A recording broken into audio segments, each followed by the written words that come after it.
एक छोटा और बहुत ही प्यारा गांव था। उस गांव में रहता था एक मासूम लड़का अज्जू, शांत, सज्जन और सबका लाडला। लेकिन उसी गांव में रहता था एक दरिंदा, बीटू के। पैसा, पावर और बंदूक उसके खिलौने थे।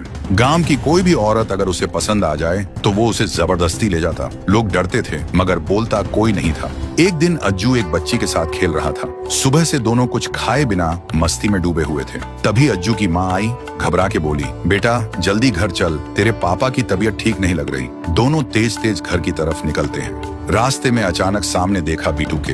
रोड के बीच में जीप रोककर खड़ा था। अज्जू घबरा गया। बीटू के ने अज्जू की माँ की तरफ इशारा करके कहा, चल मेरे साथ। अज्जू की माँ ने हाँ करने के बजाय जोर से नहीं कह दिया। बीटू के का चेहरा लाल हो गया। उसने गुस्से में अज्जू को गोली मार दी। अज्जू वहीं बेहोश होकर गिर जाता है। माँ रोती हुई मजबूर होकर जीप में बैठ गई। कुछ देर बाद अज्जू को होश आया और वो रोता रोता माँ को ढूंढने भागता है। कुछ ही दूर एक पेड़ के नीचे देखता है, उसकी माँ लाश बन चुकी थी। अज्जू चिल्ला चिल्ला के रो रहा था। दुनिया उसकी टूट चुकी थी। वो घर लौट कर आया। पापा ने पूछा, बेटा माँ कहाँ है? अज्जू ने रोते हुए सब कुछ बता दिया और सुनते ही पापा को दिल का दौरा आ गया। वहीं गिरा और मर गया। अब अज्जू अकेला रह गया था। न किसी से बात करता था, न कभी घर से बाहर निकलता था। सिर्फ एक बार निकलता था, हर साल अपने माँ बाप की कब्र पर फूल चढ़ाने। 15 साल गुजर गए लेकिन उसके दिल की आग अभी भी ठंडी नहीं हुई थी। उसके जहन में बस एक ही लफ्ज था, बदला। एक दिन अज्जू ने अपने महंगे कपड़े उतारे, फटे हुए कपड़े पहने और चला गया